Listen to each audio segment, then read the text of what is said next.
Bismillahirrahmanirrahim. Assalamualaikum warahmatullahi wabarakatuh. Waalaikumsalam warahmatullahi wabarakatuh.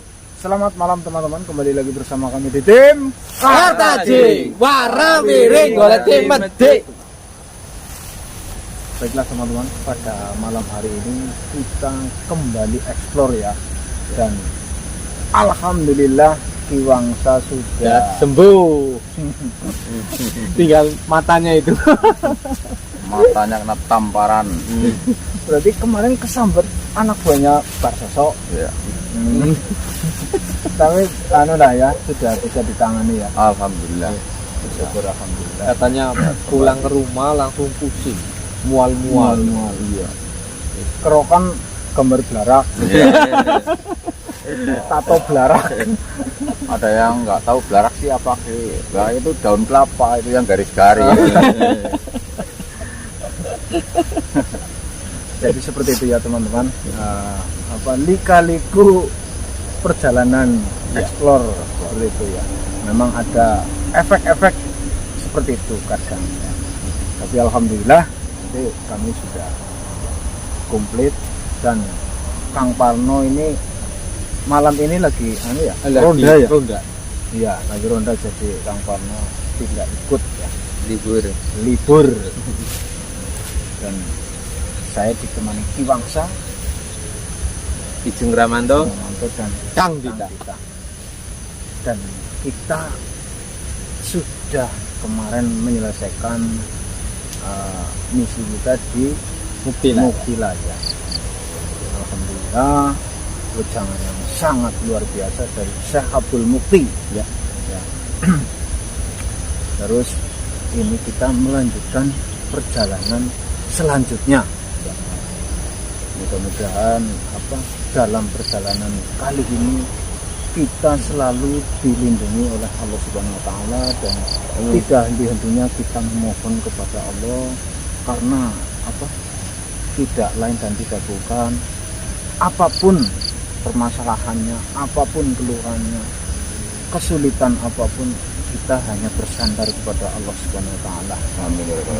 Amin. Baiklah teman-teman, sebelum kami melakukan perjalanan ini, alangkah baiknya kita berdoa terlebih dahulu untuk keselamatan kita dan semoga selalu dalam lindungan Allah Subhanahu wa taala. Berdoa mulai.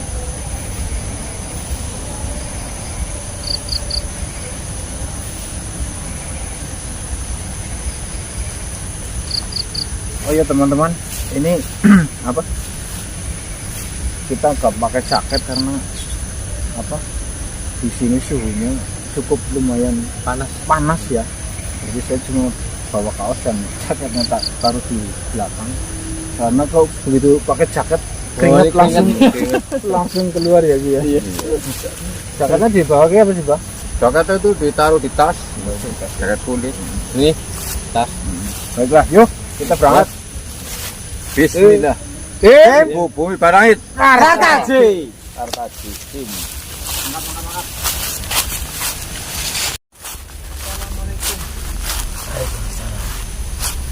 Assalamualaikum warahmatullahi wabarakatuh. Assalamualaikum. Mohon maaf, dengan siapa kami berbicara? Saya seperti Anda teman-teman, kira-kira siapa? Saya Umar Siddiq. Betul sekali.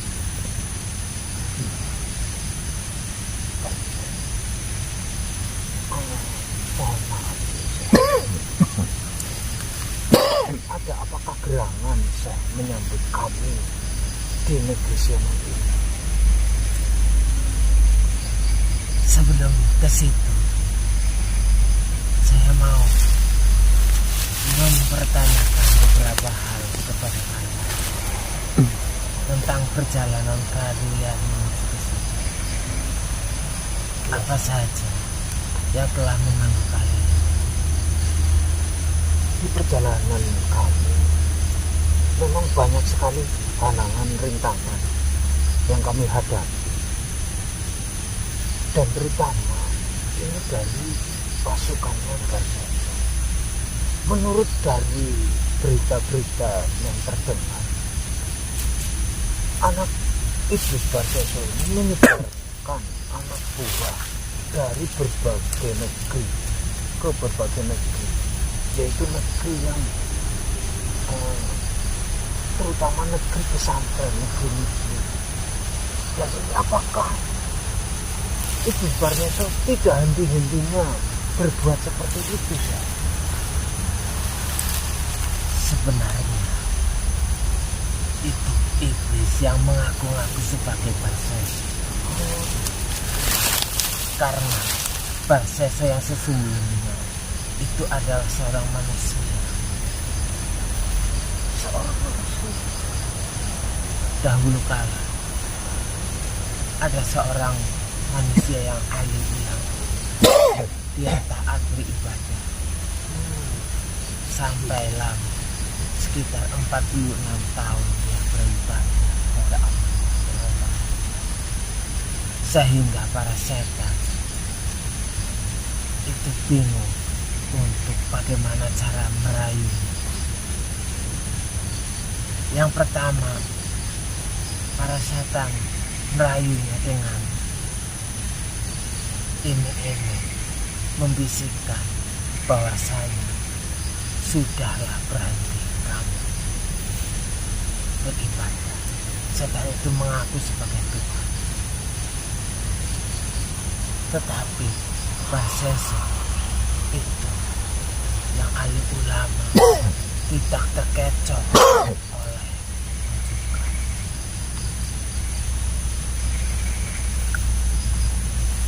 Akhirnya bingunglah para setan bagaimana caranya agar Barseso tersebut itu ingkar kepada Allah. Karena sejatinya setan itu tidak akan mau kalau ada anak manusia yang alim. Kalian pasti tahu, maka berhati-hatilah pada saya, terutama yang ada dalam diri kalian sendiri. Berarti iblis-iblis tersebut hanya mengatasnamakan Barseso sebagai tamennya. Betul sekali, karena kisah Barseso tersebut itu sangat luas tersebarnya.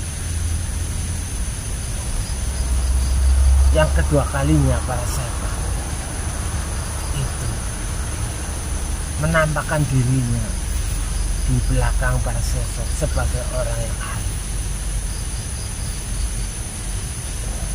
Tapi karena Barseso itu orang yang alim, tentu saja Barseso tahu bahwasanya itu adalah setan. Jadi yang kedua ini, para setan itu gagal menguji Barseso. Dan yang ketiga, Barseso ini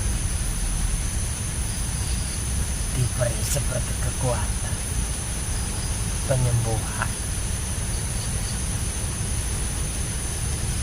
Nah, di kerajaan sebelah itu ada seorang putri yang sengaja oleh setan tersebut itu diberi penyakit. Dan sang raja bertanya kepada punggawa-punggawa, di manakah kita bisa menyembuhkan putri saya?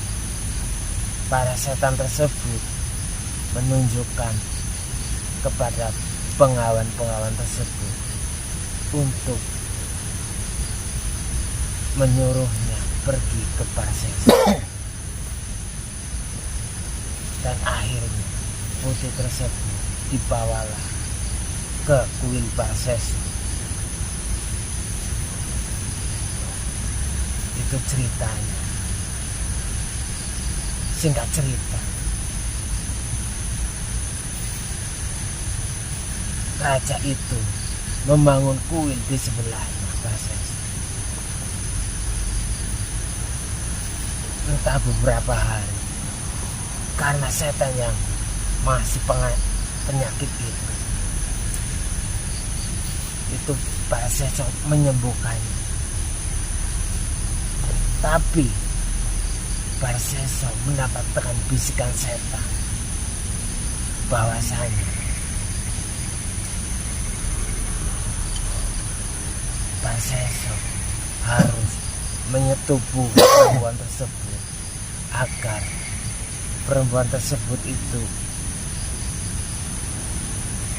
mati atau sembuh. Dan akhirnya karena nafsu itu Praseso menyetujui. Salah satu kisah yang terkenal itu, setan itu membisikkan kepada Praseso, setubuhilah ia, nanti setelah engkau setubuhi ia, kamu bertaubat.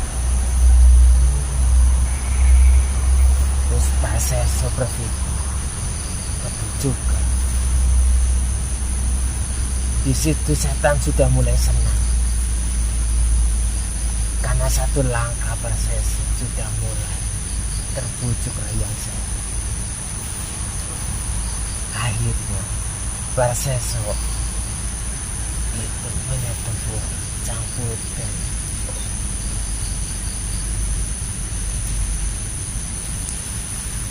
Karena takut ketahuan oleh raja, karena Praseso menyetubuhinya itu sampai sang putri hamil.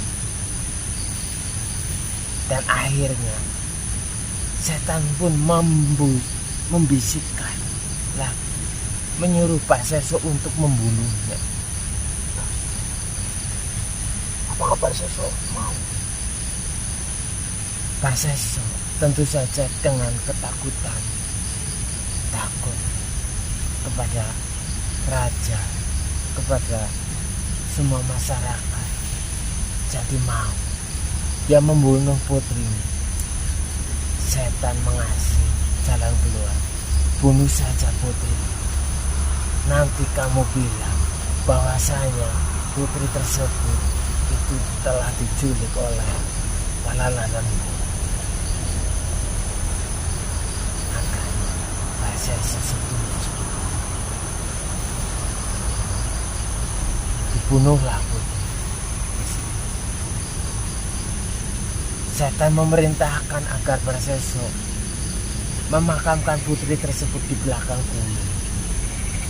Tetapi liciknya setan, gaun dari putri tersebut disembulkan keluar sedikit. Singkat cerita, datanglah sang raja untuk menyembuh sang putri. Praseso terus Praseso mengatakan bahwasanya sang putri itu telah diculik oleh para penembak. Sontak sang raja marah, menyuruh para pasukan untuk mencarinya. Tidak lama kemudian, salah satu dari pasukan menemukan kain yang menyembul tersebut.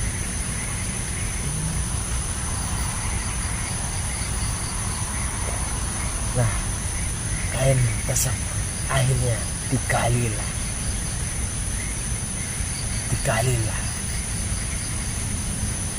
Dan betapa kagetnya raja. Ternyata yang di dalam makam tersebut adalah putri.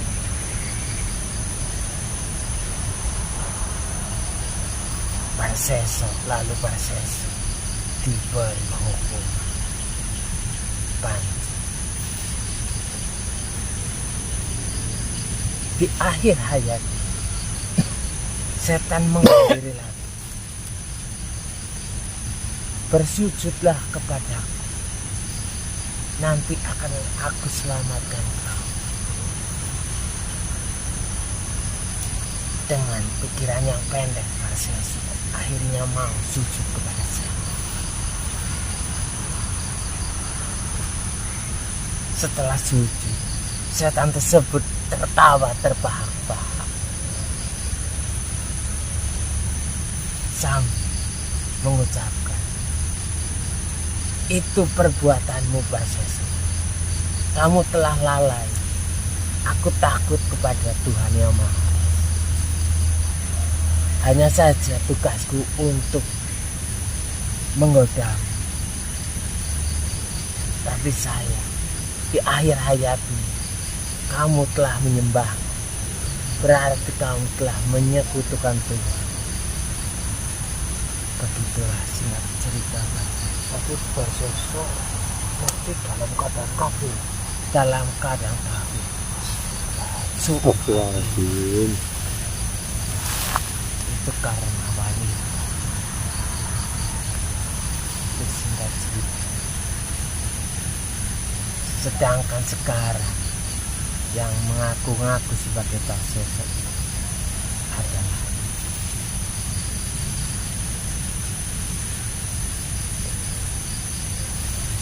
makanya kalian hati-hati karena rayuan dari seorang perempuan yang disuruh oleh setan itu sangat dahsyat.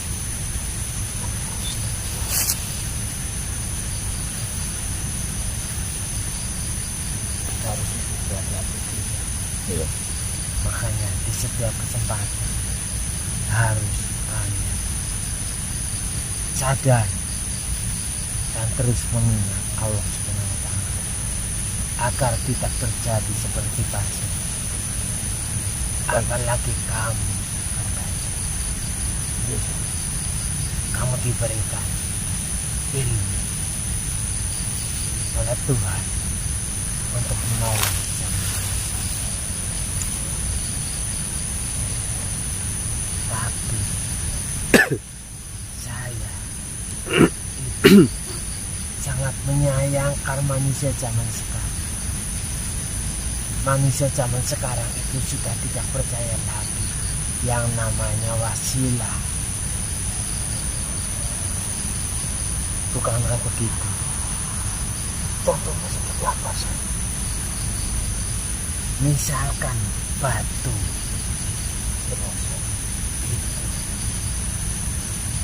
menjadi wasilah atau perantara untuk mendatangkan rezeki.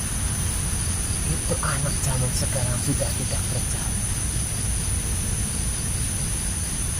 Sama halnya sudah tidak percaya, seperti tidak percaya bahwasanya Tuhan tidak mampu untuk membuat batu tersebut mempunyai kekuatan. Ini seperti kisah Nabi Musa. Kisah Nabi Musa. Tongkat Nabi Musa itu tidak ada apa-apanya. Tidak berkekuatan. Tapi Tuhan menyuruh Nabi Musa untuk mengetukkan tongkat. Maka terbelahlah tanah tersebut. Betul sekali saya. Bukankah begitu?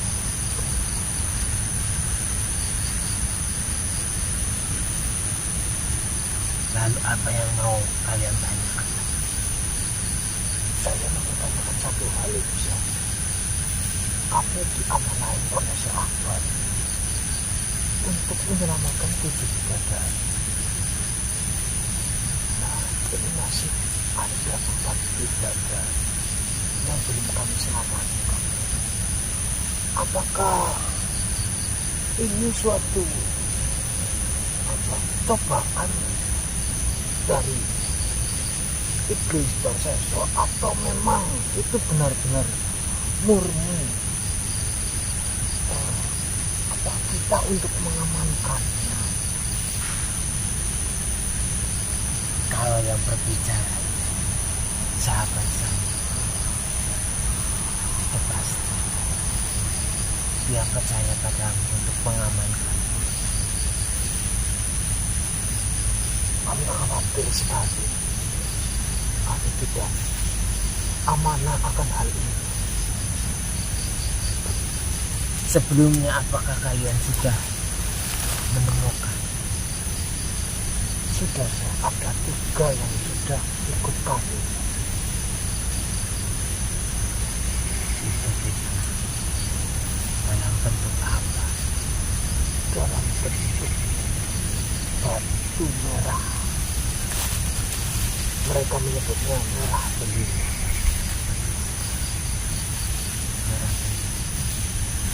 Itu mungkin Syekh Akbar mempercayakan kepadamu karena kamu sebagai anak manusia yang berani bertanggung jawab untuk menyelamatkan sesama manusia.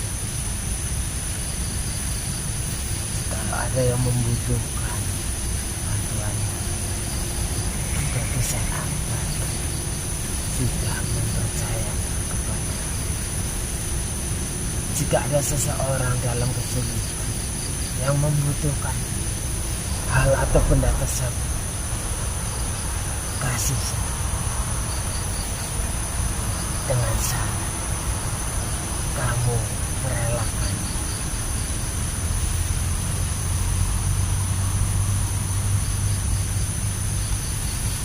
Sebenarnya untuk menarik barang-barang atau wasilah-wasilah di sini itu sangat gampang, kecuali yang Anda sebutkan, yaitu yang di antara 7 bidadari. Di sini banyak sekali seperti keris atau yang lain. Terus kami melakukan lagi.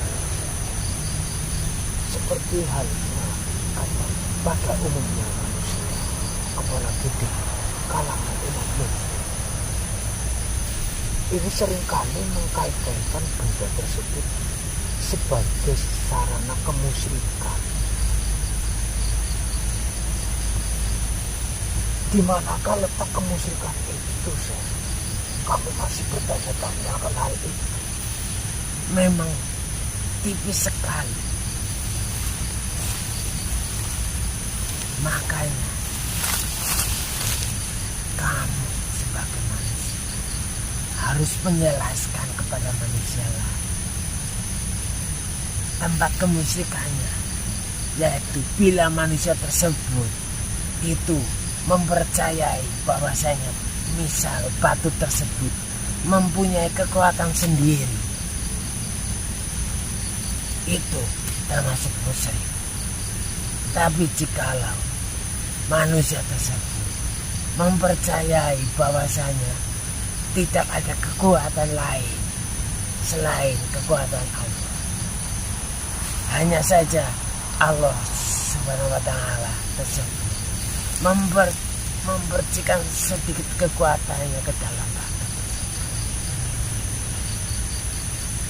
Berarti seperti halnya Syekh bilang tongkat Nabi Musa itu.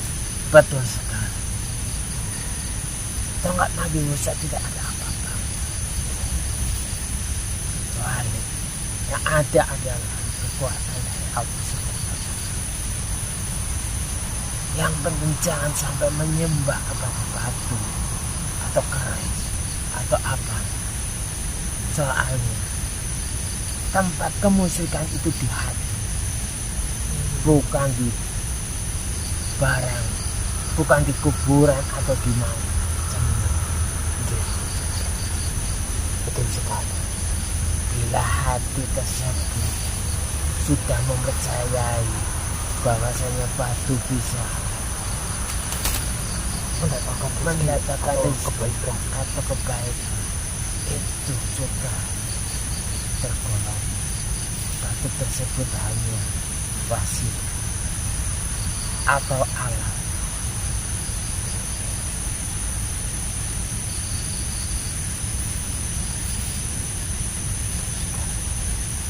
Terkadang manusia salah tafsir ataupun salah pemahaman. Kami sangat berterima kasih sekali tengah ya meluruskan permasalahan ini.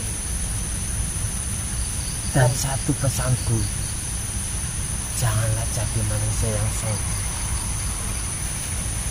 Karena banyak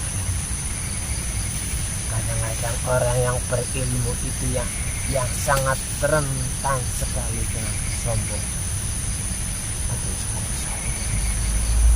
Sekali manusia yang sudah berilmu tinggi itu malah menyisihkan barang-barang yang ada kekuatannya dari Allah. Seolah-olah manusia tersebut tidak percaya bahwasanya Allah bisa mendatangkan kekuatan melalui batu atau apa saja. Mungkin karena salah pengertian saya. Apapun itu manusia pada umumnya mengenai hal kemusyrikan. Apakah sudah cukup jelas antara kemusyrikan dan tidak? Alhamdulillah dengan saya memberikan curahan ilmu kepada kami paham akan hal itu. Saya berikan satu oleh-oleh untuk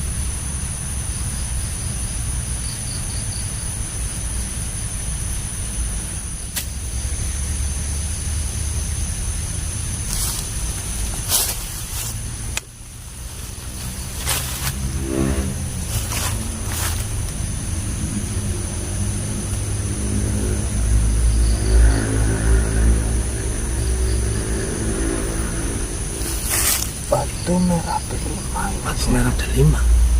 itu adalah tempat bidadari. Oh, Kalau sudah saya pegang Sudah, makanya saya menunggu kailnya. alhamdulillah. terima kasih banyak saya sudah pegang. Rawatlah baik-baik. Jika ada yang membutuhkan, maka bila terdesak orang tersebut kasih. Karena semua itu adalah milik Allah, termasuk benda tersebut. Jadi saya butuhkan karena saya akbar percaya kepada, maka saya juga ikut percaya. Insya Allah saya akan mengemban amanah ini walaupun berat bagi kami untuk mengemban amanah ini. Kami akan berusaha untuk lebih baik lagi. Besok datanglah ke negeri Antalaya. Di negeri Antalaya, di sana suasana sangat sejuk. Kami juga sangat mendambakan negeri Antalaya seperti apa. Negeri yang makmur. Tidak ada kejahatan di sana. Jadi bersih dari gangguan-gangguan apapun. Kalau dari gangguan-gangguan makhluk-makhluk halus yang jahat, insya Allah bersih. Tapi yang namanya jin tetap saja ada setan. Tapi di sana rata-rata jin itu muslim dan alim, sehingga tidak seperti Parses. Alhamdulillah. Kami sangat berterima kasih sekali karena kami sedang mencari dan ini sudah ada di sana.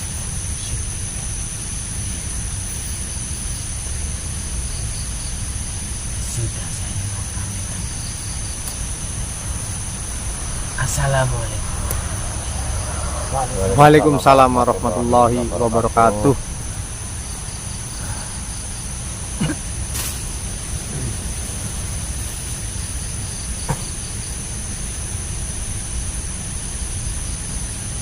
semutan anu di semutan punten Ki. Jagong suan kon.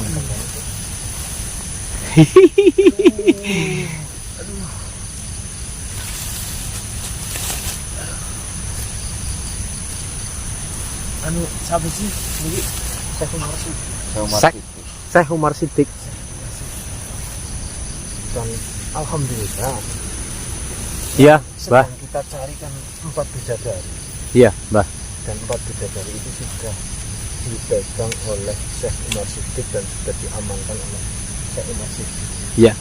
Dan ini ada 4 batu merah diamanahkan kepada kamu, kita diamanahkan kepada kita.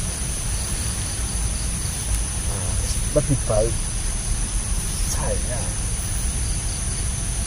megang 1, dan ini ada 4 ini. Dan satu ewang ya, satu ewang amanah ya Ki ya.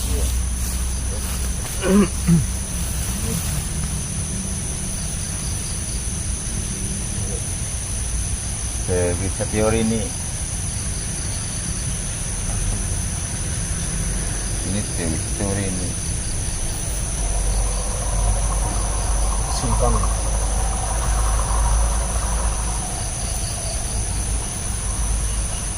terus ini bagaimana? Ya kita apa besok kita menuju ke Antartika. Mungkin pada malam hari ini kita akhiri dulu ya Ki ya. Ya. Baiklah teman-teman, terima kasih sudah menyaksikan video kami dari awal hingga akhir. Ya. Ambil sisi baiknya. baiknya, dimanfaatkan sisi baiknya, dan buang sisi negatifnya ya. Terima kasih. Wassalamualaikum warahmatullahi wabarakatuh. Waalaikumsalam warahmatullahi wabarakatuh.